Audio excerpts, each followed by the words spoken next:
안녕하십니까. 언제나 소비자 편에서 방송하는 콘스탄트 김입니다. 이번 시간에는 정말로 놀라운 사실에 대해서 말씀 나누겠습니다.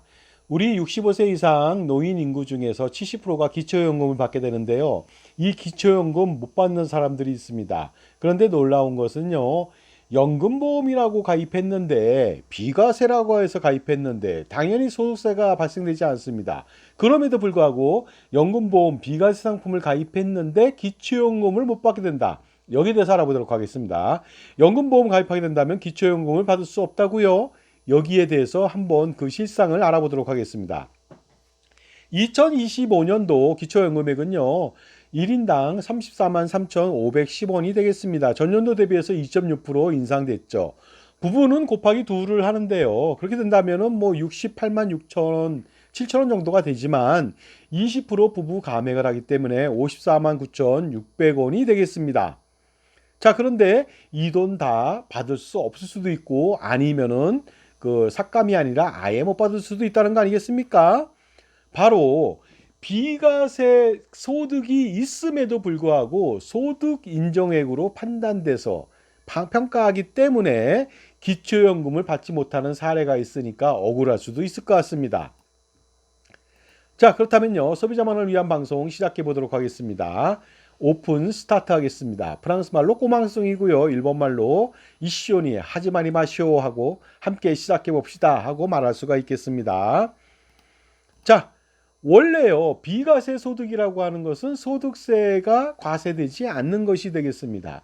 그렇다면 기초연금을 받을 때도 당연히 비과세 소득에 대해서는 기초연금하고 관계없이 그 소득이 없는 것으로 판단해서 기초연금 산정에 포함시키지 말고 기초연금을 지급했어야 되겠죠. 하지만 그렇지 않는다는 거 아니겠습니까? 마치 이겁니다. 건강보험료 부과 기준에 있어서 기본적으로 그 우리가 공적연금을 받을 때 있지 않습니까? 비과세 소득이 있고 과세 소득이 있거든요. 2002년도 전까지는 소득공제를 받지 않았기 때문에 비과세 소득입니다. 공적연금을 받더라도. 그리고 2002년도 이후에도 소득공제를 받지 않았다면 마찬가지로 비과세 소득으로 소득세가 반영되지 않습니다. 연금소득세에 반영되지 않는다는 것이죠. 그러다 보니까 임의가입자 같은 경우 무소득 배우자가 임의가입하는 경우 소득공제 받지 않았다. 그럼 나중에 연금소득세는 과세되지 않습니다. 하지만 놀랍게도 건강보험료는 과세된다는 거 아닙니까? 비과세 소득임에도 불구하고 건강보험료가 부과되는 것처럼 기초연금에도 비과세 소득이지만 소득으로 잡아가지고 기초연금을 주지 않을 수도 있다는 것이 되겠습니다. 자, 그렇다면요. 기초연금을 받기 위해서 소득 인정액 2025년도 기준을 알아보도록 하겠습니다. 단독가구, 혼자 된 가구죠. 그랬을 때는 228만 원 이하인 사람에 한해서는요. 소득 인정액 그 사람들은 기초연금을 받을 수가 있다는 것이 되겠습니다. 부부 같은 경우에는 364만 8천 원 이하라면은 누구나 70% 이하로 받을 수가 있는 것이 되겠습니다. 자, 그렇다면요. 이 소득 인정액을 판정하는 기준을 좀 알아둘 필요가 있습니다. 굉장히 중요합니다. 소득 인정액에 포함되느냐, 안 되느냐. 여기에 따라서 기초연금액을 받을 수 있다, 없다. 이것이 바로 판정되기 때문에 그렇습니다. 자, 그렇다면요. 소득에 대해서 어떻게 그 소득 인정액으로 산출하는지 한번 자세히 좀 알아보도록 하겠습니다. 먼저 이자 배당 소득이 있다면 합산을 합니다. 놀라운 것은요. 예금, 주식, 채권의 이자 및 배당, 그 다음에 할인에 의해서 먼저 발생되는 할인채 같은 경우에도 마찬가지로 소득으로 인정하는데 바로 세전소득에 대해서 소득 인정액으로 잡는다는 것이 되겠습니다. 그러니까 이거죠. 100만 원을 받았는데 15.4%를 뗐다. 그러면은 84만 6천 원이 소득으로 인정되는 것이 아니라 100만 원으로 인정된다는 것이 되겠습니다. 놀라운 것은 이자 배당 소득에 있어서 비과세 소득도 있잖아요. 그러면 소득세는 반영되지 않지만 여기에는 포함됩니다. 분리과세 세금으로도 세전소득으로 반영된다는 거 반드시 기억할 필요가 있습니다. 사업소득하고 기타 소득 같은 경우에는 당연히 수입소득에서 필요경비가 있다면 그것은 빼주게 됩니다. 계속해서 알아보도록 하겠습니다. 이번에는 기초연금을 받는 사람이 근로소득을 발생시키는 경우도 있겠죠.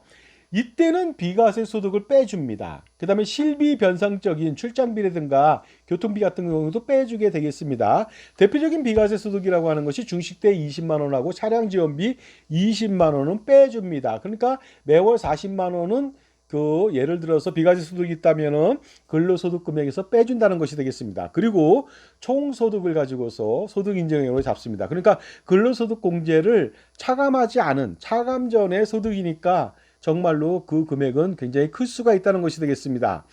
그러다 보니까요. 근로소득이라고 하는 것은 그 비과세 소득은 빼주고 근로소득 공제 차감 전이지만 그래도 유리한 점이 있습니다. 근로소득은 근로소득 금액 그렇게 산정된 금액에서 112만 원을 무조건 빼줍니다. 그리고 나서 남는 것에 대해서 100% 인정하는 것이 아니라 70%만 인정합니다.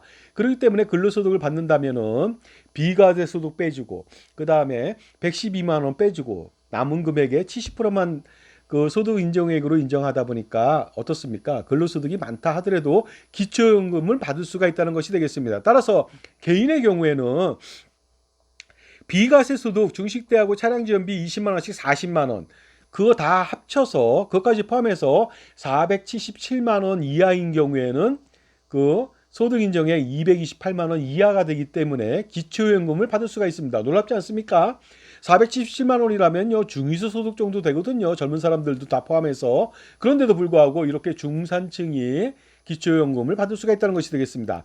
그런데 만약에 부부가 근로소득을 동시에 받고 있다. 그랬을 때는요 부부 같은 경우에는 한 사람이 477만 원 받고 그 다음에 또 다른 사람이 346만 원을 받는다. 총 823만 원의 고소득자입니다. 그럼에도 불구하고 기초연금을 받을 수가 있습니다. 왜냐하면 364만 8천 원 미치 되기 때문에 그렇습니다. 그 이유는 뭐냐면 112만 원씩 각자 빼주고 남은 금액에 대해서 70%만 인정하기 때문에 그렇습니다. 그렇기 때문에 제가 하나 팁을 알려드리겠습니다. 혹시라도 65세 때 이후에 기초연금 받는 사람이 그 소득 창출을 위해서 소득 창출 활동을 했다, 재취업을 했다, 이랬을 때가 있을 수 있습니다. 그랬을 때는요, 반드시 자영업소득, 종합소득보다는 근로소득으로 받는 것이 훨씬 더 유리하게 됩니다. 만약에 종합소득세 대상자라면요, 3.3% 떼는 사람이라면요, 250만 원만 받더라도 기초연금은 탈락이 됩니다. 왜냐하면 228만 원 이상이 되거든요. 하지만 기본적으로 근로소득이라면 477만 원, 부부라면 823만 원 이하일 때도 받을 수가 있으니까 여러분들 혹시라도 주방 보조를 한다든가 설거지를 한다든가 기타 등등 여러 가지 노인성 일을 했을 때 근로소득으로 반드시 받으셔야 됩니다. 그 경계선이라면요. 왜냐하면은 사업소득으로 받는다면은 여러분은 기초소득, 기초연금을 받을 수가 없을 수도 있습니다. 자, 지금까지 제 정보가 도움이 되신다면 무료 구독하고 좋아요 부탁드리고요.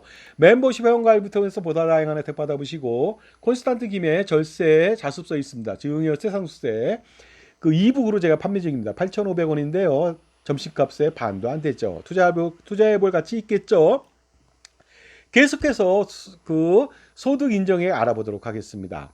공적연금은요, 예를 들어서 국민연금, 공무원연금, 군인연금, 상학연금, 별정 우체국 연금에 대해서는 비과세 소득이 됐던 과세 소득이 됐던 그러니까 근로소득 공제를 소득 공제를 받았던 받지 않았던 관계없이 모든 금액에 대해서 총수령액으로 연금소득 공제 차감정 총소득에 대해서 기본적으로 기초연금의 소득 인정액으로 판정하니까 조심하실 필요가 있습니다. 계속해서 또 알아보도록 하겠습니다.